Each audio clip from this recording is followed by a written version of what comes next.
Praise God. Salamat sa Panginoon sa pagkakataon na makatayo ulit sa inyong harapan at makapagpahayag ng kanyang salita. Yun na talaga siguro ang buhay namin, nila Pastor Blue, nila Pastor Red. Mula noon, iba kasi yung binigay ng Diyos sa amin na passion sa kanyang mga salita. Yung takot namin sa kanya. At ang aming goal lang talaga noon, mula noon hanggang ngayon, ay hindi yung aming mga sarili ang may present, kung hindi ang kapangyarihan ng Diyos sa harapan ng mga tao. Okay, so ang naibigay ko na topic sa atin sa araw na to is the cross of Christ. Ito po ay napakahalaga, no, na maintindihan natin, mga kapatid. Lalo na po sa panahon ngayon, we are living in a time na ang lahat ng bagay ay watered down. Ang mga bagay na pinag-uusapan ay parang na nagiging very ordinary. Na hindi na natin nakikita yung liwanag, yung kahalagahan at katotohanan ng krus ng Panginoong Hesus. Sabi nga sa 1 Corinthians chapter 1 verse 18 to 19 na binasa rin kanina, for the word of the cross is foolishness to those who are perishing. But for us who are being saved, it is the power of God. Okay, saglitan po. So ano po ibig sabihin ng foolishness? Ito po sa siguro alam niyo yung salitang stupid, dumb, silly, meaningless. Yan ang ibig sabihin ng foolishness. So sa mata ng mundong ito, lalo na po yung mga tao may pinag-aralan, yung mga taong nasa matataas ang katungkulan, ay hindi nila ma-appreciate yung beauty ng cross of Christ. At marami pa tayo na-encounter ng mga taong mga pilosopo, tinatawanan nila ang salita ng Panginoon. Diba? Totoo po yan. Minsan, yung mga lasenggo, ginagawa lang nilang pulutan ang salita ng Panginoon.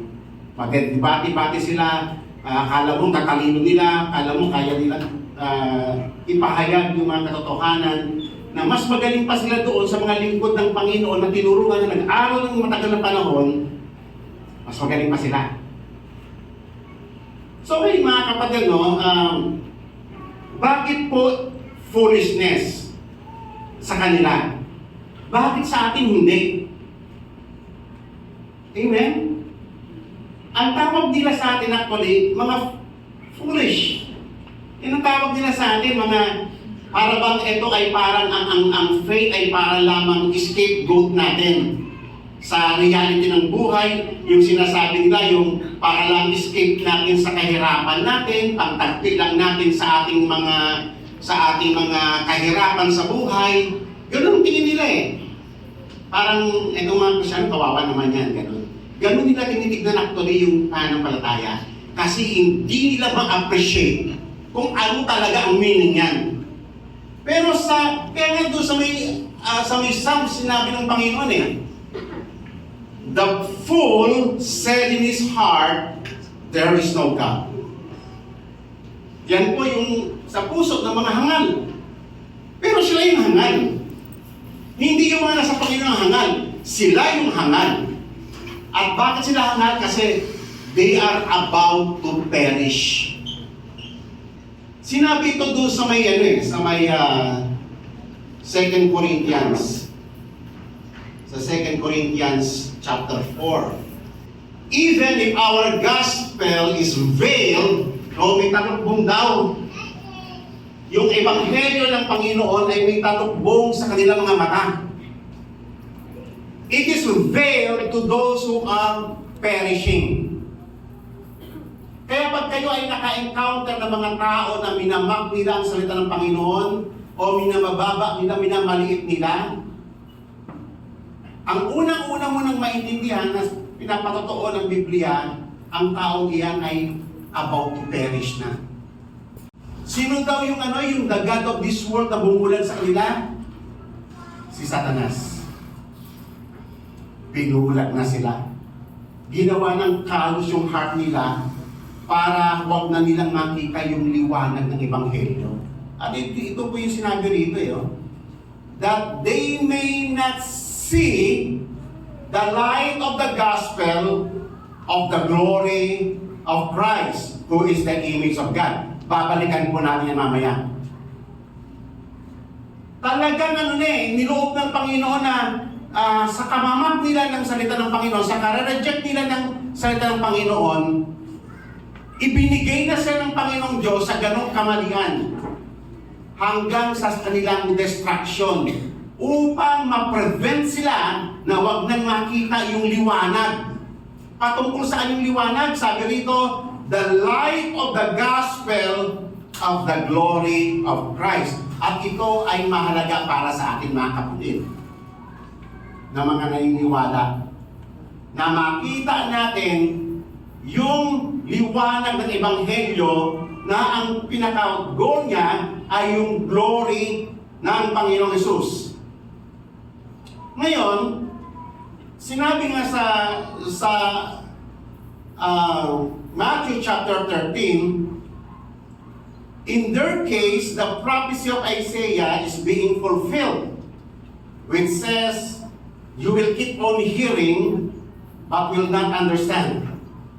You will keep on seeing, but you will not perceive. For the heart of these people has become dull. Wala na, kalyado na, barado na. Hindi na makapenetrate yung liwanag ng salita ng Panginoon. Kaya kahit sila makinig na makinig, walang pumapasok, walang nag-register. With their ears, they scarcely hear, and they have closed their eyes. Actually, yung passage na yan, ay kinuha yan ng Panginoong Yesus doon sa aklat ng Isaiah. Kinuha yan exactly. Pero doon may continuation. Ano may continuation? Nagtanong si Prophet Isaiah, Lord, hanggang kailan na mananatili sila sa ganyang kalagayan na bulag sila, walang makita? Alam niyo ba ang sagot doon? Sabi gano'n na, until cities are devastated and without inhabitants, houses without people, and the land is utterly desolate. Ibig sabihin, mananatili silang gano'n, bulag, walang makita, they mock the scriptures, they reject the truth. Hanggang kailan? Hanggang sa kanilang destruction. Kaya napakapalad natin mga kapatid. Wala tayo sa ganong anggulo. Nandun tayo sa kabilang side. We believe.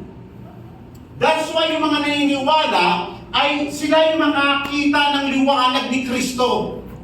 Sila yung makaka-receive ng mga benefits ng cross na yan.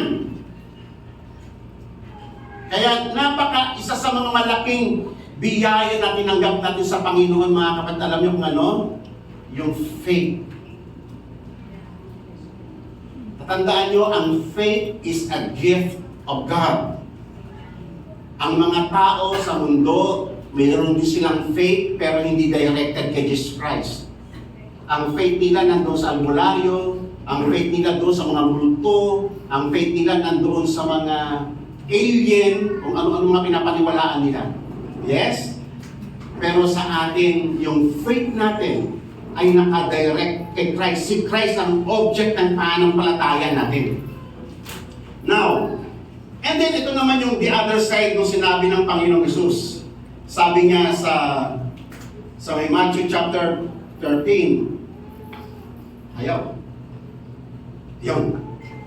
But blessed are your eyes because they see, and your ears because they hear. So, baliktad Baliktad eh. Opposite direction. For truly I say to you that many prophets and righteous men desired to see what you see and did not see it, and to hear what you hear and did not hear it. Mapalad kayo mga kapatid sa panahon ngayon na hayag-hayagan nyo nang naririnig ang katotohanan patungkol sa Ebanghelyo. Yung samantala yung mga naunang mga patriarka, pinanabikan nila yung kaganapan yan eh. At ang kaganapan ng Ebanghelyo ay dumating, nagkaroon ng realization, dumating ang Panginoong Hesus. At mula noon ay naihayag na ng malayang-malaya, malinaw na malinaw ang hiwaga ng Ebanghelyo. Okay. So para sa mga unbeliever, anong tingin nila sa cross? Bakit ito foolishness sa kanila? Kasi ang nakikita lang nila yung cross as a Roman instrument of execution. Parang instrument of death. Hanggang doon lang sa isang pirasong kahoy na instrumento ng mga Roman Empire for the execution of the criminals. Yun lang nakikita nila. Pero sa atin, our eyes, because inopen ito ng banal na Espiritu Santo, nakikita natin yung liwanag ng cross ni Christ. Ano ang nakikita natin? Yung obra maestra ng ating Diyos. Alam niyo ba ang cross? It is an grand masterpiece ng Diyos. Kahanga-hanga ang mga bagay na naganap dyan. At ito ay inihayag sa atin ng Panginoon. Kaya nga sabi nga dito no, sa may okay, lumagpas. Tama. Sabi nga, the cross is God's powerful instrument, unang-una, where He judged sins of the whole world, of the whole humanity in Christ. Yan ang unang-unang purpose. So makikita niyo dyan, ibinuhos ng Panginoon yung kanyang full vengeance against our sins sa Panginoong Hesus. Hindi lamang yung hindi lamang yung execution ng Roman, kung hindi si God mismo, ginamit niya yung cross na yan para ipakita niya yung kanyang naglalagablab na puot. Imagine niyo ang cross, mga kapatid, in the Old Testament. Alam niyo ba yung brazen altar kung kayo ay familiar sa tabernacle? Ang unang-unang instrument o unang-unang tool na makikita ninyo ay yung brazen altar. Pagpasok sa may courtyard, kasi may dalawa, merong yung pinaka-sanctuary at sa labas ay merong mga kagamitan din. At ang unang-unang vessel na makikita nyo ay yung brazen altar. Alam niyo ba ang brazen altar kung ano? Diyan sinusunog yung mga hayop noon. Yung mga animal sacrifices. Diyan dumadanak yung dugo, yung mga animal sacrifices para magkaroon ng katubusan sa kasalanan ng tao. Maraming regulations sa pagpatay, sa pag-application ng blood, sa pagsunog. Yung hayop ay pagpipira-pirasuhin. Yung ulo, yung katawan, yung paa, yung kanyang mga inward parts, ilalatag yan doon sa ibabaw ng altar at ang Diyos pinapanood niya yun. Okay? Imagine niyo si Jesus Christ. Nung nakapako siya doon sa may krus, ganon yung tagpo, parang sinusunog, parang nakasalang siya doon sa may brazen altar na sinusunog yung bawat parts ng kanyang katawan at pinapanood iyon ng Panginoon under scrutiny. Under the eyes of God, sinusuri ng Panginoon yung offering kung talaga bang ito buong puso ba, buong kaluluwa, buong lakas ay naihandog sa Panginoon. Kasi yung tagpong iyon, yung altar na iyon ay sinesettle doon once and for all yung offenses ng lahat ng tao, minimit yung justice na hinihingi ng Diyos. Yun po yung significance ng altar. Kaya si Christ nung nasa cross na yun, exactly parang gano'n na nangyayari, para siyang sinusunog. Pinapanood ng Panginoon yung kanyang lahat ng kanyang intent, lahat ng kanyang obedience, lahat ng kanyang pagmamahal, paglilingkod sa Panginoon, kung ito ba'y talagang mag-meet sa requirement ng Panginoon. Ini-scrutinize ng Diyos yan. Kaya doon, tatandaan po natin ang unang-unang sinerve ng ating Panginoong Yesus. It is where the righteous demand of God's justice and holiness has been fully satisfied by the substitutionary sacrifice of Christ for the sin of humanity. Substitution. Alam naman siguro ninyo ang salitang substitution. So, tayo sana ang dapat na mamamatay dyan eh. Tayo sana yung i-execute. Kaso, pag samasamahin man tayong lahat, kulang. At pangalawa, lahat tayo may blemish.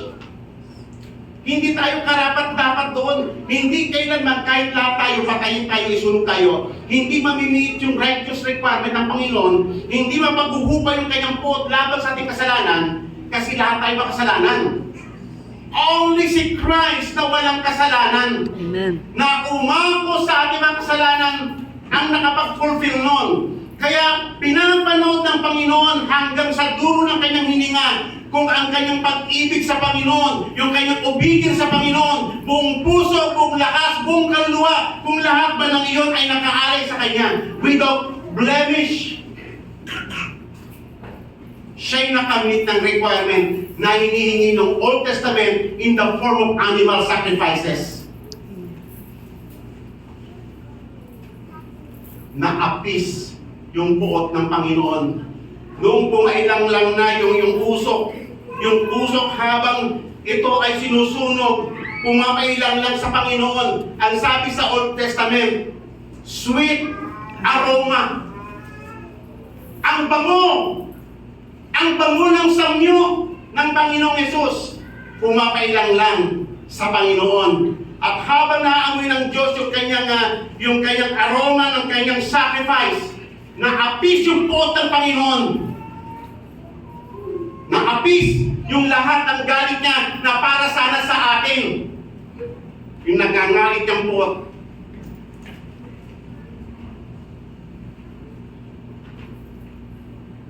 Alam niyo ba mga kapatid, yung sa Garden of Gethsemane, hindi lang po si Christ ay nag-pray dyan. Yan po yung night before ng kanyang crucifixion. Alam niyo ba, dyan nangyari yung ultimate battle. Diyan po nangyari. Kaya nung matapos siya mag-pray dyan, nung tumayo na siya, ginising niya na yung mga lagay niya. The time has come. Bumangon na kayo. Ready na siya. Natapos na lahat ng digmaan doon. Isipin niyo kung gaano kahirap yung kanyang panalangin dyan. To the point na nag-rupture yung kanyang mga capillary veins dito. Nag-shed siya ng blood, nagpawis. Walang tao na ganun, na nakaranas ng ganun, na nag-shed yung blood sa very intense na situation. Si Christ lang. Bakit? Bakit ganun katindi yung kanyang struggle dyan? Minsan tayo kasi kalap lang natin yung sinabi lang doon na sana alisin mo, Panginoon, sa akin yung salo na ito. But let your will be done. Yun lang yung alam natin. But hindi natin alam yung intensity nung kaganapang iyon. Yung digmaan. Isipin nyo nung unang-una. Nung unang-una, ang daming temptation ni Satan. Yung discouragement ng darkness of evil. Nandiyan lahat yan eh. Noong mga time na yan. Na para wag niyang ituloy yun, lahat pinapaano sa kanya. Tinetempt siya na ayawan mo yan kasi magsasuffer ka dyan. Grabe yung suffers mo. Isipin mo pa naman, nung tinanggap niya yung parusa nating lahat, ibeber niya, na umpisahan niyang maranasan yung bigat ng kamay ng Diyos, ang Diyos mismo, yung kanyang pinakamahal na Ama, nakasama niya from all eternity. Side by side, And now yung kanyang napaka-heavy na kamay, naranasan niya na yung bigat ng yung pukot ng Diyos laban sa ating kasalanan, ipinapatong na sa kanya. That's very heavy. Buong mundo, kapatid. Kasama doon yung kasalanan natin.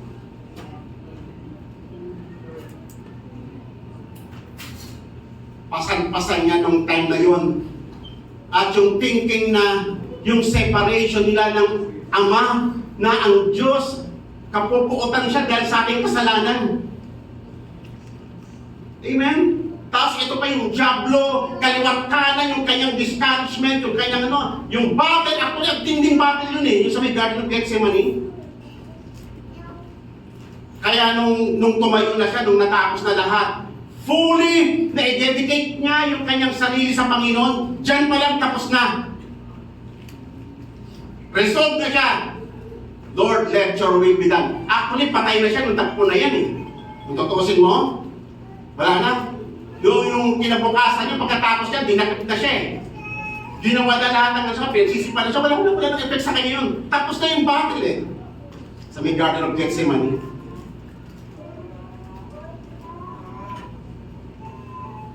And then,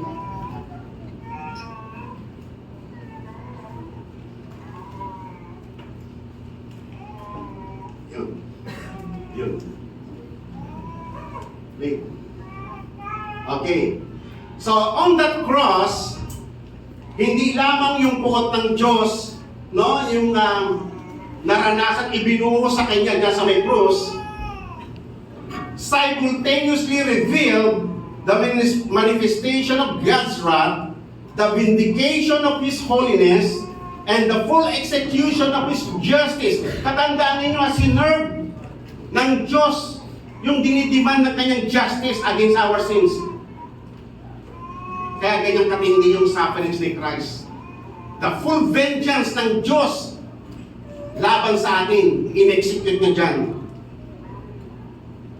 And at the same time, the manifestation of His great love, the great display of His righteousness, the abundant outpouring of His grace, His mercy, His compassion, and His forgiveness.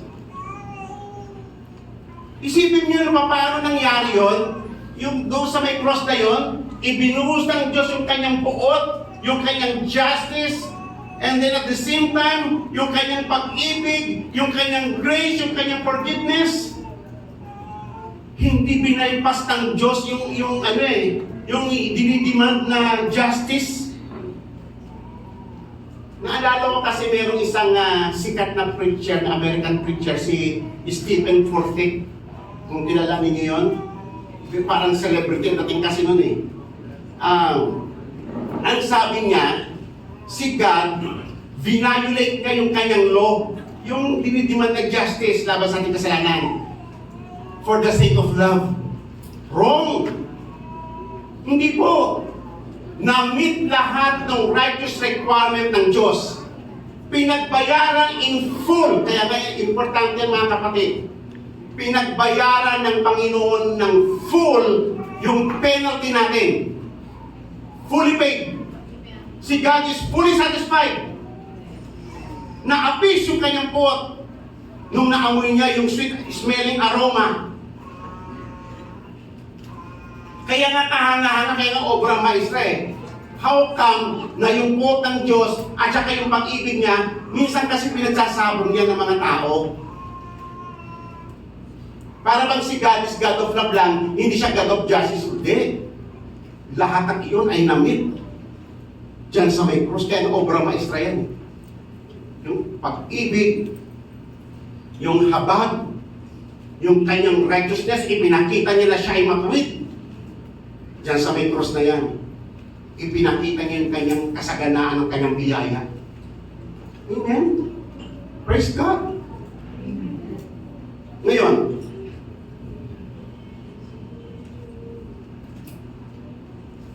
the central truth behind the cross is the doctrine of atonement. It is not the cross itself, but the message of the cross. Ano ang message niyan? Unang-unang maalala dyan ay yung atonement ng Panginoong Hesus. yung kanyang ibinigay niya, yung kanyang sarili as a sacrifice, as a substitute para sa atin. Legal po yun yung ginawa ng Panginoong Yesus. Legal po lahat yun para ma-meet yung righteous requirement ng Diyos. Pangalawa, through His death and resurrection, Christ, as a result of that cross, Christ put an end to the endless cycle of sin. Alam niyo ba, ito mga kapatid, tayo, sinful being tayo. Bata pa lamang tayo, sinful na tayo.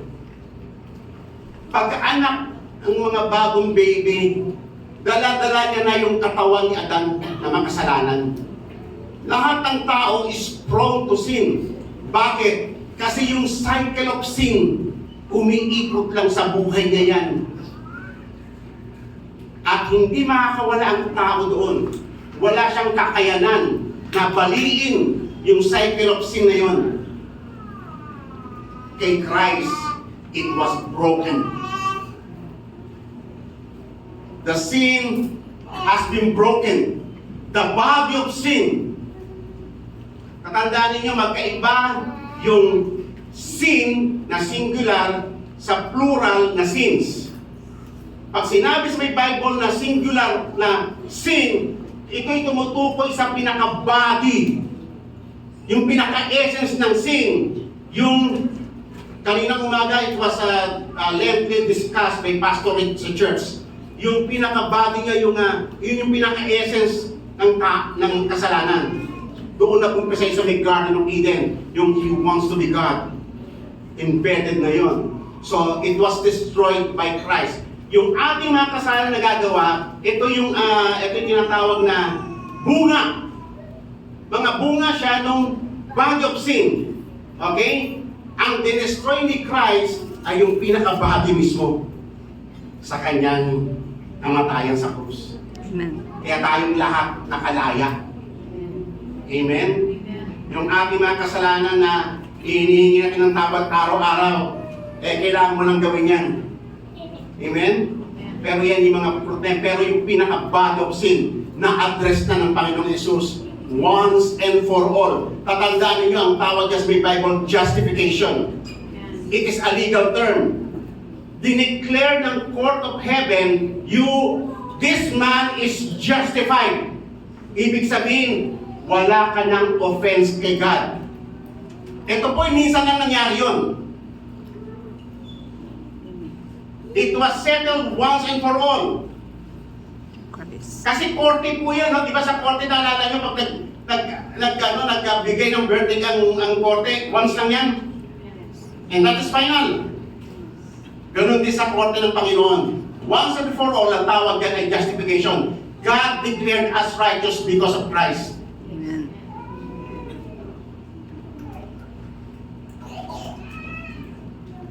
So the great triumph of Christ, isa pa to, no? Hindi lamang yung na-meet yung justice ng Panginoon, at hindi lamang yung naipakita ng Diyos yung kasaganaan ng kanyang biyaya, kung hindi pati yung destruction ng kingdom ni Satan. Alam niyo ba, buhat ng nagkasala ang tao, hanggang sa cross, si Satan ay namayagpag sa ibabaw ng daigdig. Hawak niya lahat ng mga tao. Si Satan ang may kapangyarihan nun. Nung dumating si Christ, ginapusan niya si Satan. Ang ibig sabihin ng ginapusan ay hindi po ito literal na ginapos.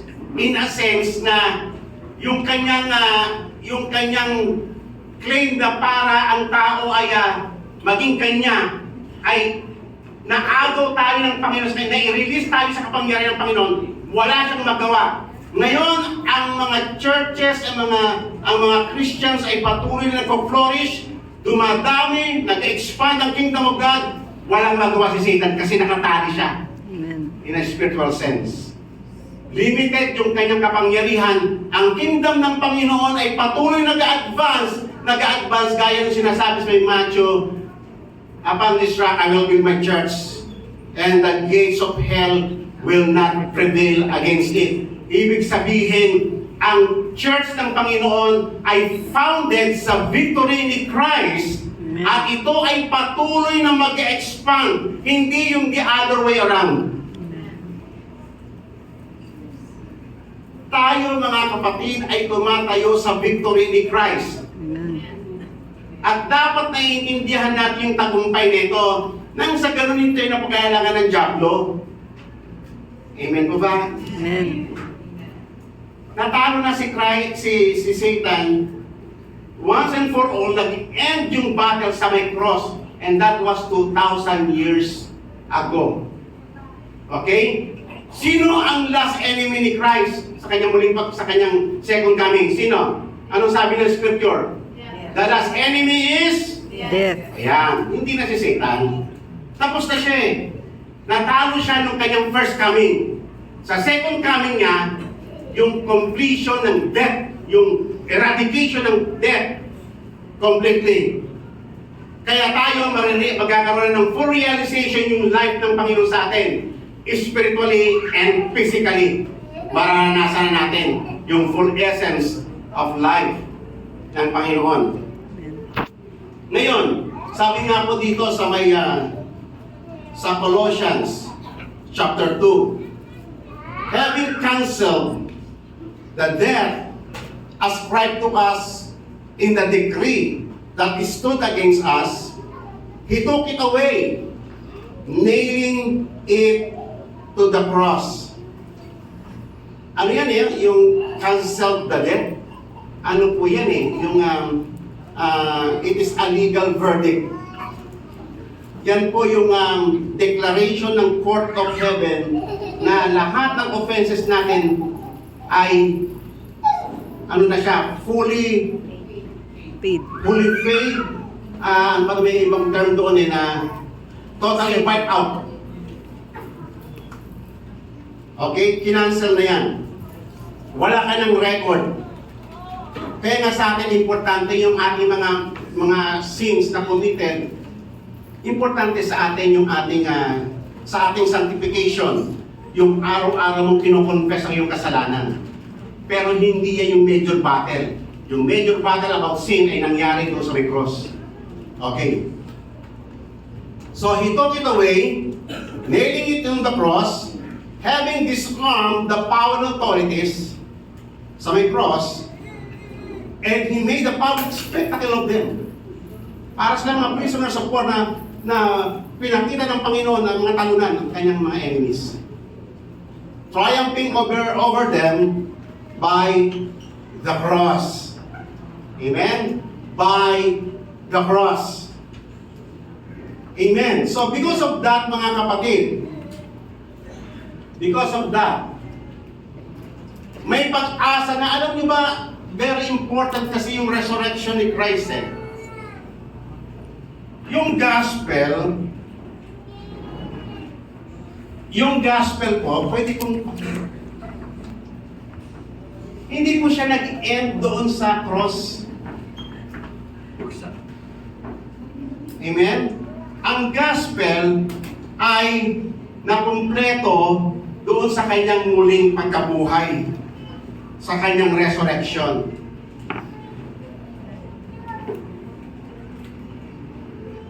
Ano ang significance ng resurrection ni Christ? Bakit mahalaga ito para sa atin? Kasi kung hindi paano kung si Christ ay namatay lang siya, nandun na siya sa graveyard, what do you think? May forgiveness pa ng ating kasalanan? Kahit na namatay sa may cross? Kahit na pinagbayaran niya yun? May forgiveness pa sa ating mga kasalanan? Hindi siya kumpleto. Kasi kinakailangan siyang muling mabuhay. Kasi yun po yung indication na tinanggap ng Diyos yung kanyang sacrifice. Amen. At yung graveyard ay hindi siya matanggap-tanggap kasi wala naman siyang kasalanan eh. Kasi yung kasalanan ng mga tao na settle na yun once and for all doon sa may cross eh. Pero si Christ wala siyang kasalanan. Kaya sabi ng death, wala kang space dito. Kasi ang principle ng death ay kabayaran ito ng kasalanan. Eh wala siyang kasalanan eh. So isinupa siya ng kamatayan. Because he is not worthy of death. Amen? Amen. Kaya nung muling nabuhay ang Panginoong Yesus, yun na po yung signal ng new creation. Ang lahat ay magbabago na. Yung lahat ng mga sinira ng dyablo sa buhay ng tao ay meron ng tinatawag na new beginning. Sabihin nga po ninyo, new beginning. New beginning. Yan. Importante po yan. Makapag-uumpisa na tayo. The sin was broken. The power of Satan against us was destroyed. The wrath of God wala na sa atin. Kaya tayo ay makakapag-umpisa na ng bago sapagkat ibinigay sa atin ang banal na Espiritu. Amen. Alam niyo ba mga kapatid, kaya nga ang tawag sa atin ay born again? Anong ibig sabihin ng born again? Ha? Isa ka ng bagong nilikha. Bakit yung bagong nilikha ay napaka-importante sa plano ng Panginoon? Kasi, actually, hindi niyo napansin nung nagkasala ang tao, lahat nadamay. Pati ang creation nadamay. Pati mga hayop, mga puno, yung atmosphere nadamay natin sa kasalanan ng tao. Kasi ang tao, you see, Adam kasi hindi lang siya basta, he was not the first man. He was not the first leader. Siya yung federal head of the humanity. So lahat ng associated sa kanya nagsuffer ng kanyang kasalanan. Na-impute yung kasalanan downwards. Ganon din nung tayo ay nagkaroon ng union with Christ, siya yung naging bagong head of the humanity, the covenant man. At lahat ng associated sa kanya, yung kanyang katuwiran ay nai-impute din, nai-credit sa lahat ng kanyang mga hinirang. Amen. Okay? So tayo may mga kapatid ay sa atin dumadaloy na ang buhay. Yan ang pagkakaiba natin mga kapatid sa mga unbeliever. Ang unbeliever kaya nilang gayahin lahat sa buhay natin. Kaya nilang gayahin yung hallelujah. Kaya nilang gayahin yung salitang praise the Lord. Kaya nilang gayahin yung mga kanta natin. Kaya nilang gayahin yung pagdadala ng Bible.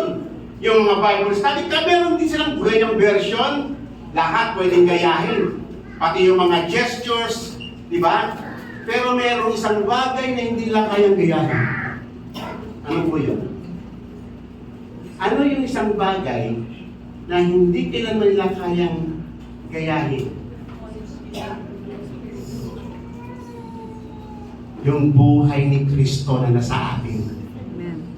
Yung buhay ni Kristo, buhay yun eh. Nagtatrabaho yun sa atin. Tina-transform niya tayo. Yung the innermost being natin. Tina-transform ng buhay na yan. So lahat sa buhay natin ay nagkakaroon ng buhay because of the life of Christ. Nabubuhay pati mga patay na relationships. Nabubuhay lahat pati mga patay na pag-asa. Kasi you receive life of Christ. Amen? Amen. So ngayon mga kapatid, ang purpose ng Panginoon sa kanyang muling pagkabuhay ay yung the recreation of all things. Pag sinabing recreation, naalala niyo yung original creation. Yung original creation, bumagsak sa kasalanan. Lahat was tainted by sin. Ngayon, nung dumating si Christ, nung siya ay namatay at muling nabuhay, ay nagkaroon ng tinatawag na recreation. Na-recreate ang daigdig. So lahat doon sa recreation na yon, kaya tayo na born again, tayo yung mga first fruits, tayo yung mga inuna ng Panginoon na nakaranas ng new creation. Pero eventually, the whole creation ay itatransform din. Kaya nga sabi nga sa Romans chapter 8, hinihintay ng new creation, ng mundo, ng creation, hinihintay nila yung revelations of the sons of God. Tayo yun. Amen. Amen? So ngayon, balikan natin ito. Kasi nabanggit dito kanina yung the light of the gospel of the glory of Christ. Ito yung hindi nakikita ng mga unbeliever. Pero sa mga believer, mahalaga na maintindihan natin ito. Ano po yung pinag-uusapan na yan? The glory of Christ. O, tignan po natin. Sinabi po rito sa may Colossians, the mystery which had been hidden from the past ages and generations now has been manifested to the saints. Biro mo ito, inaabang-abangan nila ito, nila Abraham, nila Moses, nila David, lahat hanggang mga prophets, inaabang-abangan nila, hindi na makita-kita yung yung kabuuan, kung ano ba yung kasi na-anticipate nila yung pagdating ng Messiah eh. And then nung dumating si Messiah, ini-reveal niya na ito ang lahat ng bagay.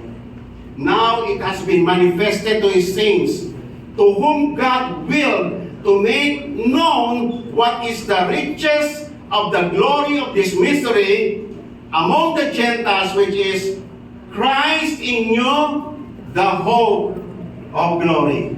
Excited ba kayo doon? Amen. Christ, try to imagine that. Christ in you, the hope of glory. Bawat Kristiyano, bawat mananampalataya kay Jesus, yan yung alam nyo ba, yan yung pinaka-ultimate na inaasahan natin sa Panginoon. Yan yung pinaka-ultimate na objective ng Panginoon, bakit siya namatay sa cross. Hindi lamang yung mapatawad yung ating mga kasalanan. Kung hindi, sabi nga po doon sa Hebrews chapter 2, for it was fitting for Him, for whom are all things, and through whom are all things, in bringing many sons to glory. Amen? Excited pa kayo doon? Amen. Diba? So, ibig sabihin mga kapatid, we are destined for glory. Si Christ ay isi-share niya sa atin yung kanyang kaluwalhatian. Amen? Amen. Ano ba yung mangyayari pag sinabi kong glory, si Christ, isi-share niya yung kanyang, it is the confident expectation of sharing Christ's glory, transforming, unang-una, itong ating fallen state, itong ating katawan na makasalanan, itong katawan na minanatin kay Adan, ay itatransform ito into a glorious state. Kaya nga, sabi nga ni Apostle Paul, ang tinanggap ko sa Panginoon, yung pinakamahalagang katuruan ay yung resurrection from the dead. Kasi iyan yung climax, iyan yung inaabangan natin. Kasi iyan na po yung entrance natin sa glory. Ibang-iba na po pagdating sa glory.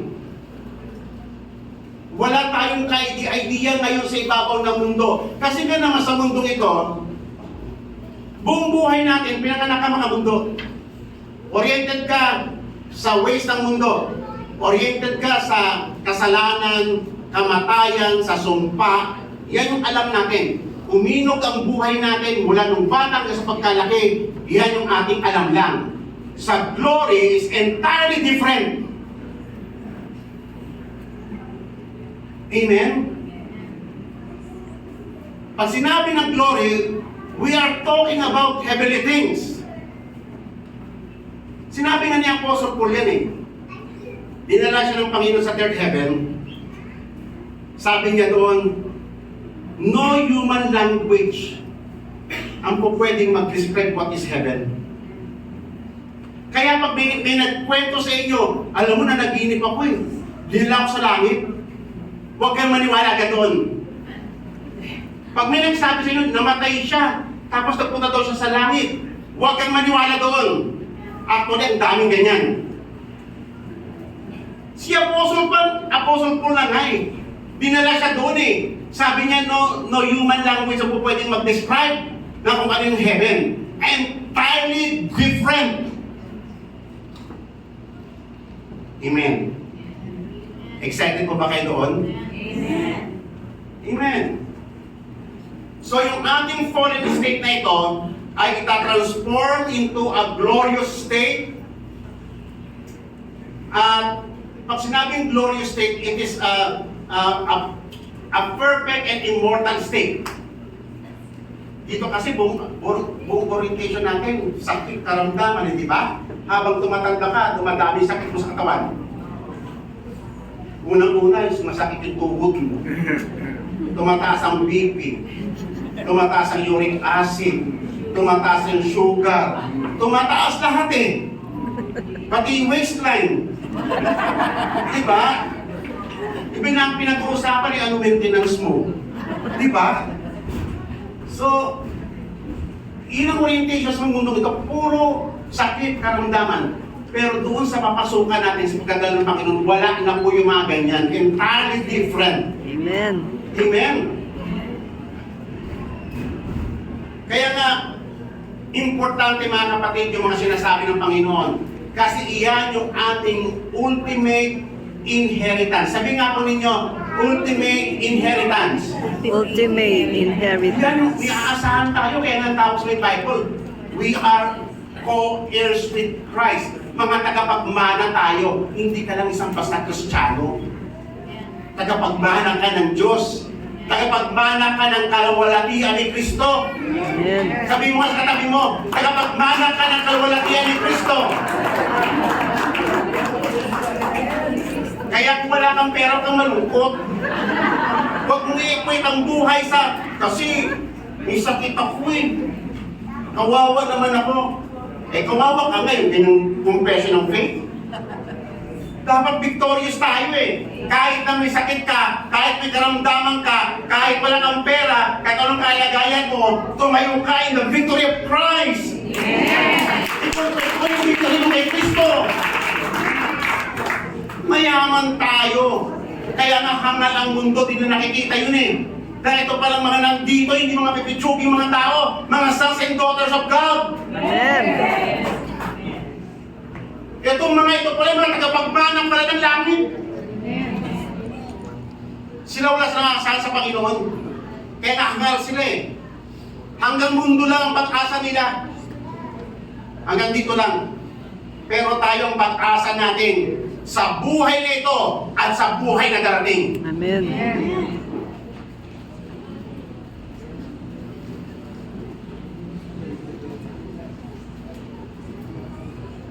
If the Spirit of Him who raised Jesus Christ from the dead is living in you, He who raised Christ from the dead will also give life to your mortal bodies because of His Spirit who lives in you. So therefore, kaya pala ang Holy Spirit binigay sa atin. Hindi lamang para tulungan tayo sa may sanctification. Hindi lamang para i-conform tayo into the image of God. Ang Holy Spirit pala ay pinaka-coping pala ng Diyos yan sa atin. Pinaka-deposit na ikaw ay kakamtan mo yung pangako ng Diyos, yung glory. Amen. Amen. Ang trabaho ng Holy Spirit ay hindi lamang turuan kang mag-speaking tongues o magpagulong-gulong. Ako hindi yun. Naniniwala naman tayo sa speaking tongues pero hindi yan. Actually, ang sabi nga sa Corinto, ang speaking tongues ay signs for the unbeliever. Okay? Eh, ginagawang major subject dito eh. Di ba? Na pag hindi ka nag-speaking tongues, hindi ka na anak ng Diyos. Oo, come on. Pag hindi ka pag wala kang hindi ka nag-speaking tongues, hindi ka spirit-filled. What?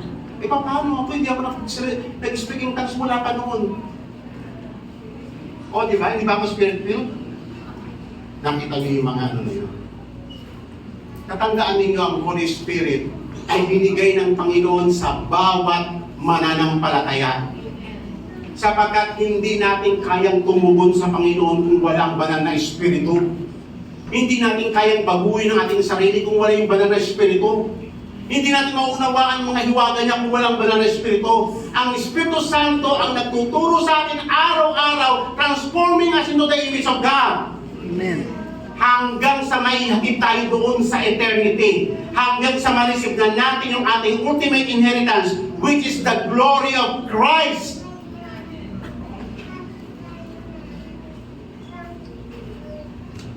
Sabi nga ni Apostle Paul, for our citizenship is in heaven, from which also we eagerly wait for a Savior, the Lord Jesus Christ, who will transform the body of our humble estate into conformity what? To the With the body of His glory. Amen. O, di ba? May kakaunti lang tayo na knowledge dyan yung katawan ni Kristo nung after ng kanyang resurrection. It is a body of a glorious body yun glorified body. Kakaunti lang yung ating alam lang natin yung tumagos sa may pader. Di ba? Yung umakyat siya sa langit, yun lang alam natin Yung mga account, pero hindi natin alam kung gaano yan ano talaga yung impact niyan sa atin pag nakamta na natin yung body na yun. Okay? So, yun po ang destiny nating lahat. God has given us gift of glory through Christ. Sa mundo, walang halaga yan. Pero sa mga Kristiyano, to those who believe, talaga asahan mo yan. Amen? Inaasahan niyo po ba yun? Amen. Yan ang pag-asa natin kay Kristo. The hope of glory. Sabihin nga po ninyo, the hope of glory. Kasi iyan ang ginagawa ng Holy Spirit sa ngayon. Kino-conform niya tayo. Tinatransform niya tayo ngayon. Iniaalay niya yung ating mga buhay sa kalooban ng Panginoon hanggang sa tayo ay ma-conform sa body ng kanyang kaluwalhatian. Okay. So ngayon, kaya nga over and over again, in the Old Testament, ang daming portrayal ng cross. Nakikita niyo ba yung cross sa Old Testament? Amen. Isa po yung mga problema ngayon na yung gospel, pag pinag-usapan yung gospel, para bang nag-start na yan sa New Testament? Hindi po. Ang gospel ay it was already pronounced in the Old Testament right from the very beginning. Nag-start na i-pronounce na yung gospel. Nung dumating ang Panginoong Yesus, nagkaroon na ito ng realization. Nagkaroon na ng katuparan. Kaya ngayong buong Old Testament was in anticipation of the coming Messiah. Natutupad ng lahat ng pangako sa Old Testament. Okay? So lahat ng mga biblical characters tulad nila Adan, Noah, Abraham, Isaac, Jacob, sila Gideon, sila David, and so on and so forth, lahat sila ay yung kanilang mga ginawa is just a portrayal of the complete work of Christ. Bahagi lang yung kailang ipinakita na, for example, si Noah, si Enoch. Enoch walked with God, Enoch pleased God, Enoch was taken by God. Yun lang yung napaka-short ng kanyang narrative. O di ba si Jesus Christ yun? Si Jonah, he was 3 days and 3 nights sa loob ng belly ng si Jesus Christ. 3 days and 3 nights din. Pero lahat ng ito sa Old Testament ay mga taong makasalanan na may mga kahinaan. Na i-portray lang nila bahagi ng kung sino si Kristo at kung ano yung gagampanan ni Kristo. Pag sama-samahin mo ba silang lahat, kulang pa rin i-represent kung sino si Jesus Christ. Amen. Kaya nga sa atin, hayag na si Jesus Christ. Hayag na yung kanyang ginawa. Hayag na yung ebanghelyo sa atin ngayon sa kapanahon natin. Kaya napakapalad natin. Hindi sasabihin ng Panginoong Yesus yun but blessed are your eyes for they see. Blessed are your ears for they hear. Kasi marami mga old na mga tao na gusto lang marinig yan, hindi na napakinggan. Pero ngayon, hayagan na lang ninyong naririnig. Mapalad kayo. Sabihin mo sa katabi mo, mapalad ka. Kahit wala kang pera. Kahit may rayuma ka. Kahit may sakit ka. Kaya alam mo ba kung sinasabi ko? Kasi madalas, nai-equate natin ang buhay sa mga ganong predicament. Hindi ba totoo? Kawawa naman ako. Hindi na yata ako makakatay. Di ba? We have to confess the victory of Christ sa buhay natin araw-araw. Kasi we are destined for victory. Kaya mahalaga na itinuturo ang gospel sa mga tao kasi yan yung kanyang pag-asa sa buhay na ito. Tinanong nga yan sa may 1 John chapter 5 eh. Who will overcome this world? A very important question. Sino makapagtatagumpay sa mundong ito? Ano bang meron sa mundong ito? Kahirapan, kagutuman, sakit, karamdaman, digmaan, etc. Lahat na observe nyo, yan ang sa mundo. Ang tanong, who will overcome this world? Anong sagot? Those who believe in the only Son of God. You will also overcome. We are destined to be an overcomer. Amen. Amen. Amen. Kaya huwag kang magsiself-pity. Anong galing mo yung self-pity sa buhay mo? Sabihin mo sa katabi mo, hindi ka kawawa. Mapalad ka. Sabihin mo.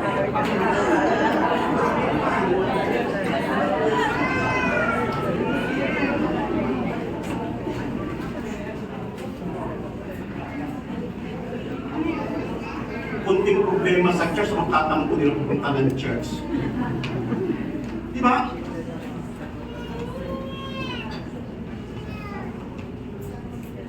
Iwan na namin yung immaturity natin. Mag-focus tayo doon sa tagumpay ng meron tayo sa Panginoon.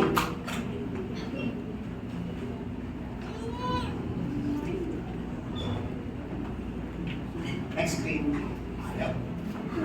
Good. Okay, naka-apat na pindot. Okay. Unang-una, gusto natin makita yung cross na sa Old Testament. Alam niyo ba yung pag-sacrifice ni Abraham kay Isaac is a picture of the cross? Pinicture niya ang gospel eh. Si Isaac ay talagang nirepresent niya rin si Jesus Christ eh. Pero hindi nila alam yun. Ano yun? Para bang ginagawa lang nila yung mga bagay, pero hindi nila alam, pinoportray na pala nila si Jesus Christ. Kaya ang tawag yan ay foreshadow. Sila ay mga type lamang ng darating na Kristo. Okay? So, pinakita dyan na si God ay nag-provide ng sacrifice para sa atin. Sino yung ram? Di ba? Nagbigay si God ng ram? Di ba? Sino yung ram na yon? Who was the Lamb of God who takes away the sins of the world? Jesus Christ. Jesus Christ. Siya yung pinortrayan dyan, yung cross. Okay. So, another example in the Old Testament, yung lahat ng mga sacrificial system na inordain ng Panginoon sa may tabernacle. Yung lahat ng offerings doon, yung burnt offerings, sin offering, guilt offering, peace offering, at saka grain offering. Lahat ng iyon ay pinulfill ni Christ. Sa ating kasi sa New Testament, ang alam na lang natin, basta si Christ namatay sa cross, pagkaliyaran niya ating mga kasalanan. Hanggang doon lang tayo eh. Very short-sighted eh. Pero pag tinignan mo yan in the light of the Old Testament, ang ganda, detalyado, kung paano pinagbayaran ni Christ yung ating mga kasalanan. Tayo alam natin si Christ namatay as sin offering. Sino nakakalam sa atin dito si Christ namatay siya as a guilt offering? Pero pag-usapan niya na yung guilt ng tao. Ang guilt is very paralyzing. Destructive yan. Kaya nga si Christ namatay siya particularly, in-address niya yan eh. To set people free from their guilt. Okay? Hindi tayo pupunta ngayon dyan, pero isa po yan sa mga picture ng cross. Kaya nga kayo na kinuha ko yung illustration ng brazen altar eh. Habang sinusunog si Christ doon, pinoportray yung crucifixion ni Christ sa may cross. Another example sa Old Testament, portraying the cross of Christ is the bronze serpent. Okay? Yan. Oh, lumpas pala ako yan. The bronze serpent. Kaya napansin nyo mga kapitan, no? Yan tagpo na yan ay kinuha niya ng Panginoong Jesus sa John 3, John chapter 3. Sa discussion ng ano, di ba? Ang alam lang kasi natin pag sinabing John chapter 3, for God so loved the world and He gave His only begotten Son, that whosoever believes in Him will not perish but have everlasting life. Yun ang alam natin John 3:16. Pero napansin niya yung before that, before 16, sinabi yan, no? As Moses lifted up the serpent in the wilderness, even so must the Son of Man be lifted up, so that whoever believes in Him will have an everlasting life. Ano ba yung tagpo na yan? Yan yung tagpo na kung saan ang bayan ng Panginoon ay nagrebelde, nagreklamo, naggrumble before God. Sinabi nila, inilabas mo ba kami sa Egypto, Moses, para patayin lamang sa wilderness? Wala kami makain, wala kami inom. Eh, milyon-milyon nga naman sila. Nagrebelde sa halip na through faith, in humility, na humingi kay God in prayer, rebellion, complain. Sino po rito yung mahilig mag-complain sa buhay? Ay naku mga kapatid, agtal na kayo. Yan po yung mga rare na Tagalog ko. Ilocano. Ilocano. Kasi mamaya nagko-complain ka na sa Diyos eh. Hindi mo alam. Nagko-complain ka na sa Diyos. Why not? Baguhin natin yung ating nakasanayan na dati ka nagko-complain, yung pera, ganito, sisihin mo si mister, ganito yung pera. Para bang nakatingin lang kayo doon sa mga natural things. Hindi mo nakikita si God na mula nung tinawag ka niya, ang buhay mo ay nasa ilalim na ng paghahari ng Diyos. Walang bagay sa buhay natin na it escapes the knowledge of God. Alam niyo ba, kasama sa pagkakahirang ng Panginoon sa atin yung dadaan tayo sa mga krisis ng buhay. Kung mabasahin niyo yung Old Testament, many times, pinadaan niya ang Israel sa krisis. Pinadaan niya. Pero anong response sa mga tao? Complain. Kawalang pananampalataya. Sa atin, they were written for our instructions. Huwag ganon ang maging response natin sa mga problemang kinakaharap natin. Tatandaan mo, si God ay lagi mong kasama. Sa bawat tagpo ng buhay mo, may sakit ka man, wala ka mang pera, namatayan man kayo, nasa peligro man kayo, kasama mo si God. Pinapanood ka lang ng Panginoon. Kung matututo kang tumawag, kung matututo kang pumaba, kung matutunan mong tumawag sa Kanya, na sabihin mo, Lord, Ikaw lang aking buhay, Ikaw lang aking tagapagligtas, wala na ang ibang Diyos na makakatulong sa akin maliban Ikaw. Yung matutunan mo yung confess yung mga biblical truths, Lord, You are a very present help in times of trouble. Lord, You are my fortress, my refuge, my strength. You are my shield. Alam mo yung mga early Christians, yung confession nila ng pananampalataya. Ang Kristiyanong halata mo na na hindi niya alam yon. Pag may problema, pandidilatan niya asawa niya. Naman dapat ito. Papaani masipula. Ganyan, yan. Ibig sabihin, nakatingin ka lang doon. Hindi mo nakikita si God na source ng lahat ng pagpapala natin. Amen po ba? Amen po ba? Amen. Alam niyo ba ito very important sa atin. Yung sinabi sa may Bible, the righteous shall live by faith. Sabi nga po ninyo, the righteous shall live by faith. Yan ang buhay natin. Hanggang sa dulo nating kamatayan. Nabubuhay tayo sa pananampalataya. At sinabi pa nga sa scriptures any acts or any deed na hindi ayon sa pananampalataya is a sin. Amen po ba? So dapat lahat ng ginagalawan natin, nandoon yung pananalig sa Panginoon. Amen? Matutunan nating tumingin sa Diyos natin. Kung merong kulang, luhod ang mag-asawa, itaas ang kamay, umiyak sa Panginoon, Lord, help us, O Lord. Amen? Yun ang magandang gawin eh. Amen po ba? Hindi yung, ano bang buhay ito? Eh para ka nag-complain sa Panginoon yan. Para mo sinasabi, Lord, ano ang klaseng buhay itong binigay mo sa amin? Ganon din naman sila ng Old Testament eh. Moses, nilabas mo ba kami dito para pahirapan kami? Ganon. Huwag pong ganon. Baguhin po natin yan. It is grumbling. It is complaining. It is a sin of unbelief. And that is dangerous.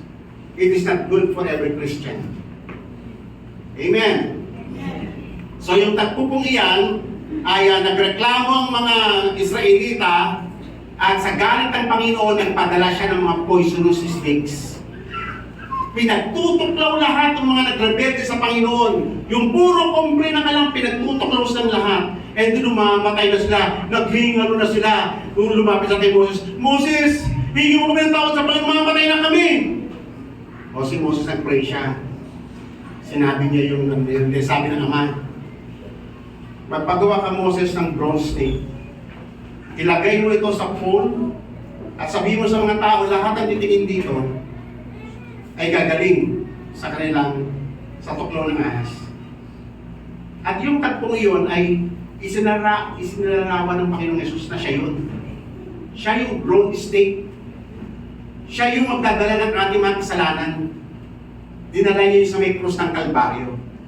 Na ang bawat mananalig kay Jesus ay gagaling sa lahat ng kanyang mga kasalanan. Amen po ba? So na-portray dyan yung cross of Christ.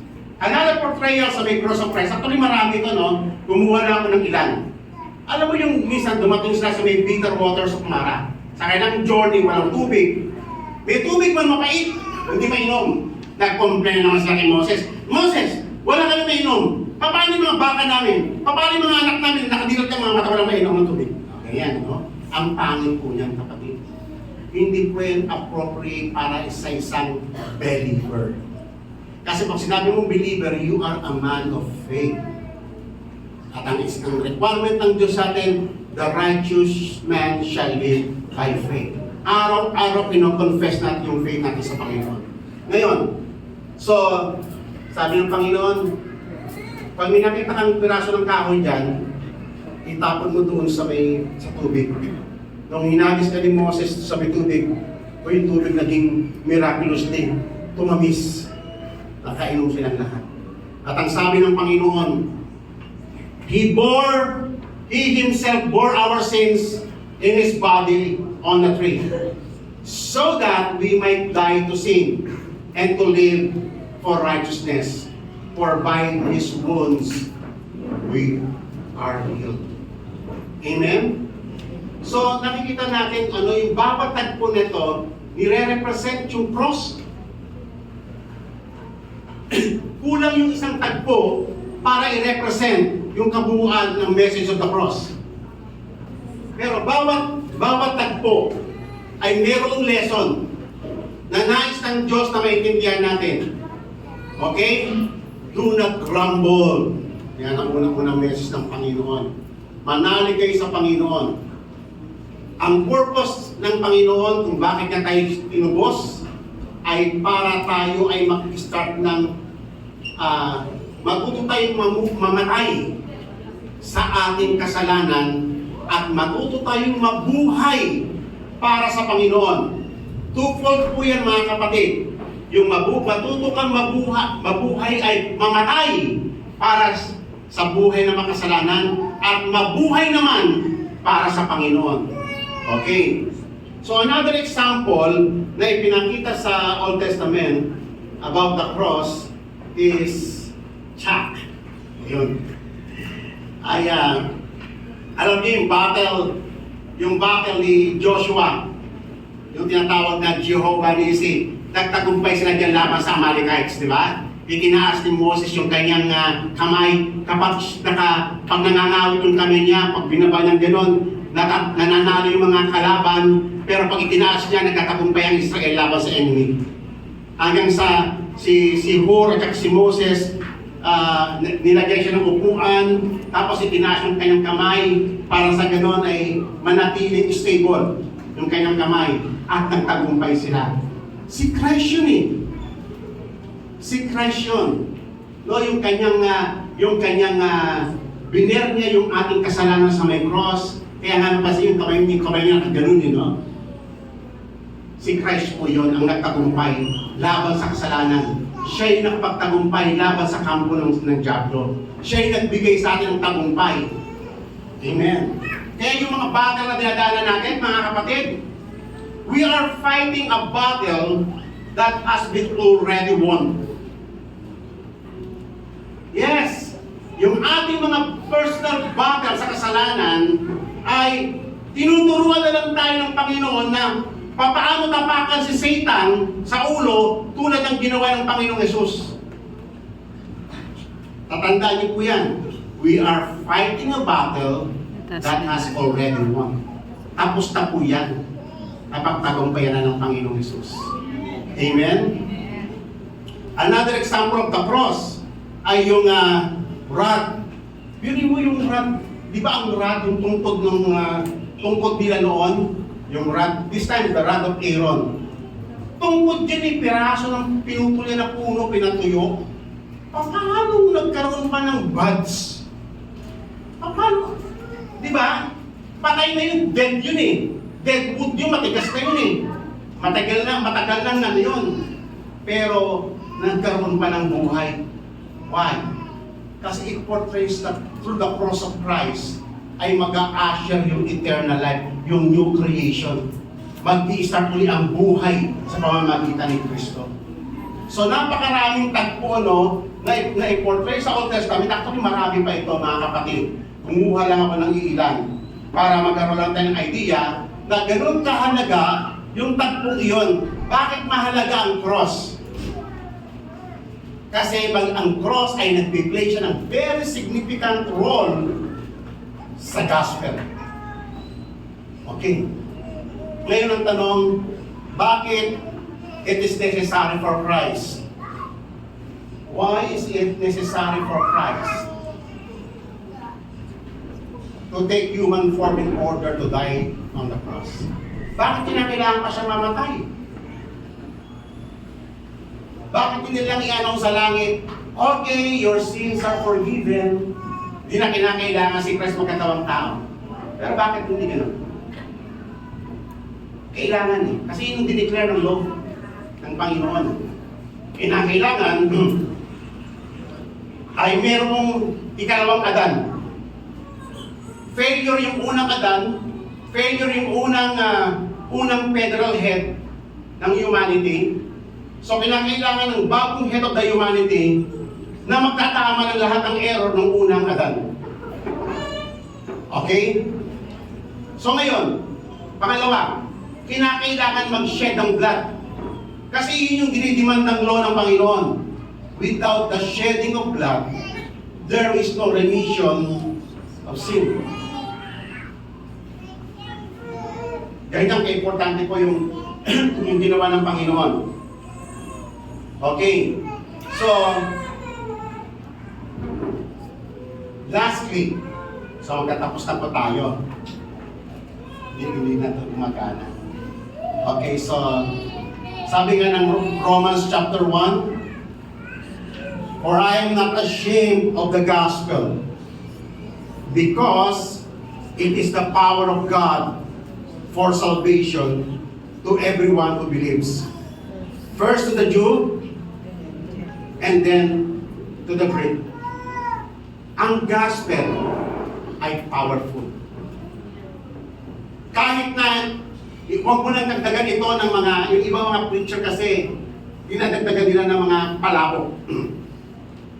Gumagamit sila ng mga jokes, gumagamit sila ng mga, yung iba nagbagong perform ng gospel, may mga magic tricks pa sila. Di ba? Kung ano-ano pang mga pasakalye. No!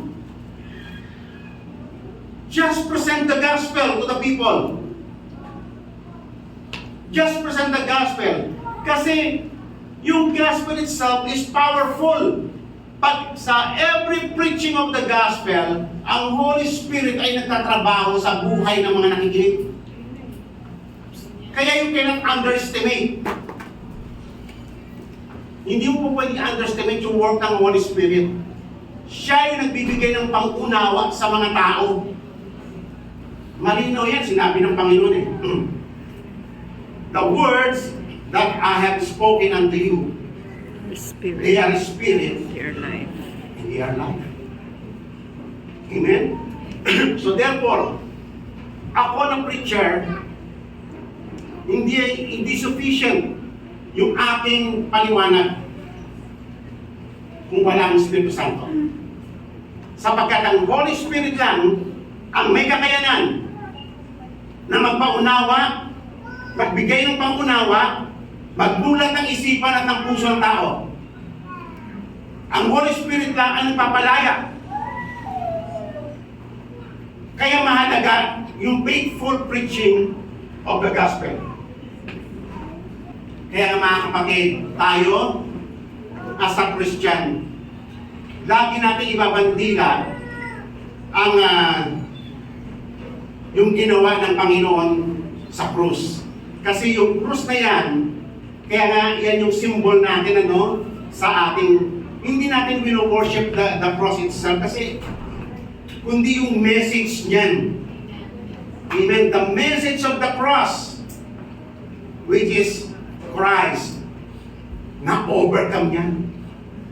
Na-overcome niya yung isang mabigat na kalaban ng sanlibutan. Okay? Na-overcome niya yung buhay. Na-overcome niya ang sin, curse, and death, and Satan. Once and for all. Amen. Amen. Yung aking alam mo lang start ng mga swear. Okay, so tayo mga kapatid, dito tayo mga kapatid, ito ang maging springboard ng ating buhay. Lagi mong kakayuan yan, lagi kang titingin sa finished work ng Panginoong Jesus, which is the gospel. Okay? Yung kanyang finished work, sapagkat dyan nakasalalay yung ating buhay at yung ating pag-asa. Hindi lamang sa ating, pati sa ating henerasyon. Amen? Purihin ang Panginoon, tayo pong lahat ay tumayo, at tayo ay